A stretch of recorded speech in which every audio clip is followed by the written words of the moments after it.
जिंदाबाद APM जिंदाबाद APM long live APM long live ICRU जिंदाबाद ICRU जिंदाबाद ICRU long live ICRU long live वक्फ जिंदाबाद वक्फ जिंदाबाद वक्फ long live పట్టుబడిగా ఉంటున్నారు. ముందు 90% మనుషులు కార్మికులు తీశారు కదా, అది అంత మంచిగా కార్మికుల ఊళ్ళు వచ్చినాయా?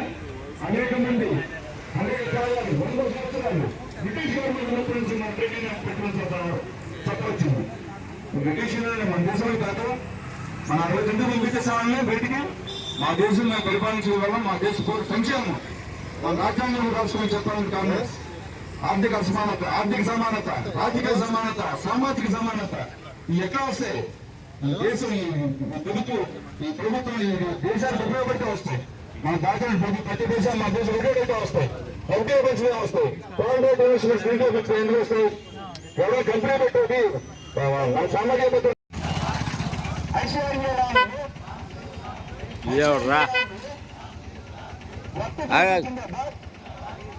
वक्फ जिंदाबाद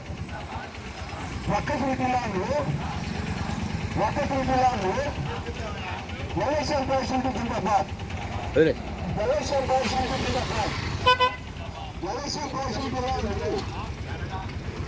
प्रेसिडेंट కార్మిక చట్ట సవరణను వ్యతిరేకించండి. బీమా రంగంలో 100% విదేశీ ప్రత్యక్ష పెట్టుబడులు వ్యతిరేకించండి. బీమా రంగంలో 100% ప్రత్యక్ష పెట్టుబడులు వ్యతిరేకించండి. బీమా రంగంలో 100% విదేశీ ప్రత్యక్ష పెట్టుబడులు వ్యతిరేకించండి. 4 ల్యాబ్ల కోర్సును వ్యతిరేకించండి. 4 ల్యాబ్ల కోర్సును వ్యతిరేకించండి. అందరికీ పాత పెన్షన్ స్కీమ్ వర్తింపజేయాలి.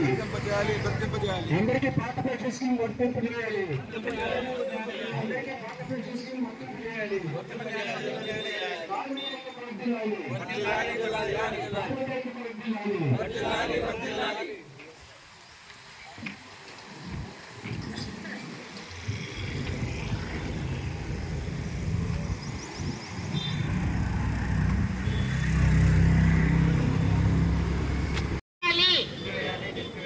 కార్మికులపై దాడులను నిలిపివేయాలి.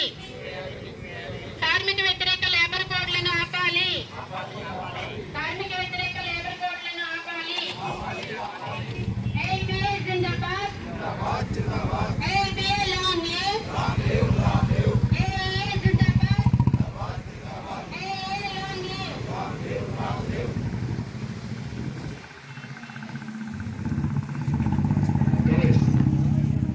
ఈరోజు సమ్మె యొక్క ప్రాధాన్యత కమ్యూనిటీ కాంగ్రెస్ చేస్తుంది. ఎందుకంటే సమ్మె ప్రిపరేషన్స్ లో భాగంగా ఎప్పటికైనా డెమాన్స్ట్రేషన్స్ కానీ సమస్యలు కానీ సంఘాలు కానీ పండుగ రెస్పెక్ట్స్ కానీ అన్ని నిర్వహించున్నాము. బ్యాంకు ఉద్యోగ సంఘాలన్నీ కూడా మనతో పాటు సభ్యులు పాల్గొంటున్నాయి.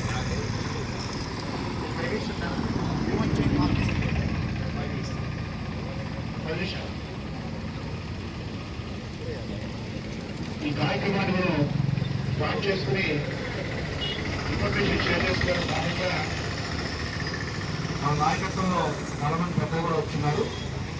ఒక 2 సందేశాలు ఉన్నాక మనం ఉద్యమం చేసి ఫామ్ చేస్తాం. ఫస్ట్ అది మంచి కార్యక్రమంగా ఉంటుంది. డిస్ప్లే ఆఫ్ యూనిటీగా మొట్టమొదటిగా ధనంజయరావు గారు సీనియర్ నాయకులు వచ్చారు. ఆయన ముందు సందేశం వస్తే ఈరోజు సమ్మెని విజయవంతం చేస్తున్న కాంగ్రెస్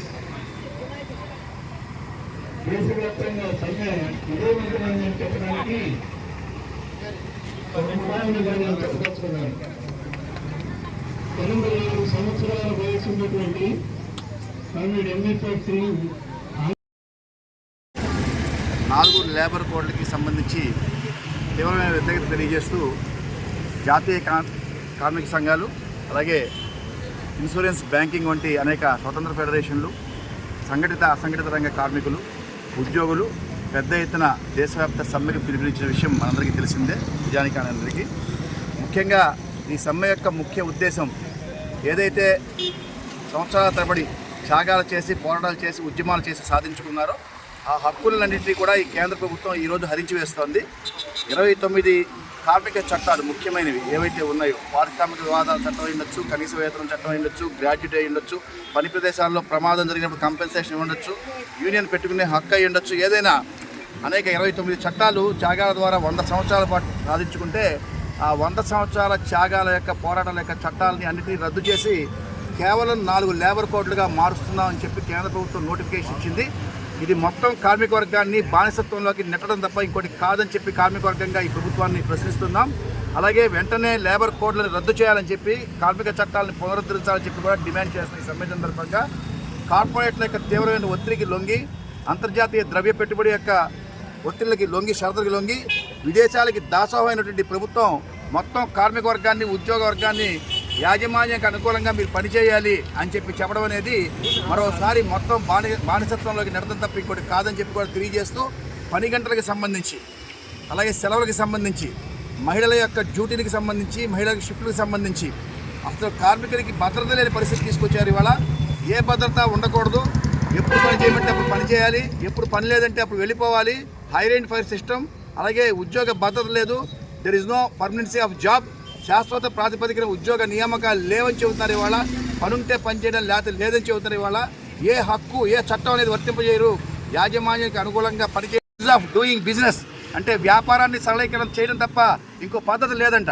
ఈ పార్లమెంట్లో ప్రజల తరఫున ఎన్నుకోబడిన ప్రతినిధులు కార్పొరేట్ల వైపు నుంచుంటారా, కార్మిక వర్గం వైపు నుంచుంటారా తేల్చుకోవాలని చెప్పి దేశ కార్మిక వర్గం ఈ రోజున సమ్మెలోకి దిగింది. దేశవ్యాప్తంగా సంఘటిత అసంఘటితంగా కార్మికులు కలిసి 25 కోట్ల మంది రోడ్ల మీదకి వచ్చారు. ఇవాళ ఈ 25 కోట్ల మంది చేస్తున్న సమ్మెకి సంయుక్త కిసాన్ మోర్చా దేశంలో ఉన్న రైతాంగం మొత్తం కూడా మద్దతు తెలియజేస్తోంది. రైతులు, కార్మికులు కలిసి ఈ దేశానికి ప్రత్యామ్నాయ ఆర్థిక విధానాలు చూపిస్తారు తప్పితే నిర్బంధ విధానాలు, హక్కుల్ని కాలరాసే విధానాలు, రాజ్యాంగం ప్రసాదించిన హక్కుల్ని కాలరాస్తామంటే ఊరుకునే ప్రసక్తి లేదని చెప్పి కార్మిక వర్గంగా ఈ ప్రభుత్వాన్ని ఈ సమ్మె సందర్భంగా హెచ్చరింపజేశాం. అలాగే ఎల్ఐసికి సంబంధించి, ఇన్సూరెన్స్ రంగానికి సంబంధించి ఎల్ఐసిలో రిక్రూట్మెంట్ చేపట్టాలని చెప్పి అనేకసార్లు డిమాండ్ చేసాం. ఇప్పటికే 1 అవర్ వాకౌట్ స్ట్రైక్ లాంటివి, మాస్ రిప్రజెంటేషన్ లాంటివి, డెలిగేషన్స్ లాంటివి మేనేజ్మెంట్తో రిప్రజెంట్ చేసాం. ఎంత రిప్రజెంట్ చేసినా వేలాది పోస్టులు ఖాళీగా ఉన్న ఎల్ఐసిలో ఇవాళ వెంటనే రిక్రూట్మెంట్ నోటిఫికేషన్ చేపట్టాలని చెప్పి, చదువుకున్న యువతకి ఉపాధి అవకాశాలు కల్పించేందుకు అవకాశాన్ని కల్పించాలని చెప్పి కూడా, అలాగే పట్టాదారులకు మెరుగైనటువంటి సేవలు అందించడానికి ఒక అవకాశాన్ని కల్పించాలి రిక్రూట్మెంట్ ద్వారా అని చెప్పి కూడా డిమాండ్ చేస్తున్నాం. ఇన్సూరెన్స్ రంగంలో 100% ఫారిన్ డైరెక్ట్ ఇన్వెస్ట్మెంట్ ఏదైతే ఉందో అది పూర్తిగా ప్రజలకు వ్యతిరేకమైంది. ఇవాళ ప్రజల పొదుపు మీద విదేశీ ప్రత్యక్ష పెట్టుబడుల యొక్క పెత్తనం సరికాదు. ఏ విదేశీ కంపెనీ కూడా భారతదేశ యొక్క ప్రజల మేరుకోరి భారతదేశంలోకి రాదనేది చరిత్ర చెప్పినటువంటి సాక్ష్యం. మరోసారి కేంద్ర ప్రభుత్వం 100% విదేశీ ప్రత్యక్ష పెట్టుబడులని ఏ ఉద్దేశంతో ఆహ్వానిస్తుందో ప్రజలకు సమాధానం చెప్పాలి. ప్రజలందరికీ ఒకటి తెలియజేస్తున్నాం, విదేశీ కంపెనీల పట్ల చాలా జాగ్రత్తగా ఉండండి. గతంలో చేసినటువంటి అనుభవాలు మర్చిపోకండి. ప్రజల పొదుపులు సేకరించి బోర్డులు తిప్పే విదేశీ కంపెనీల పట్ల ప్రజలే అప్రమత్తంగా ఉండాలి.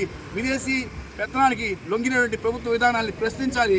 కాబట్టి ప్రజల పొదుపు మీద విదేశీ సంస్థల యొక్క పెత్తనాన్ని వ్యతిరేకించాలని కూడా తెలియజేస్తూ, ఈ అంశాల మీద జరిగినటువంటి ఈ సమ్మె ఖచ్చితంగా పార్లమెంట్లో చర్చ జరగాలని చెప్పి, ప్రత్యామ్నాయ ఆర్థిక విధానాలతో ముందుకు రావాలని చెప్పి కూడా కోరుతున్నాం.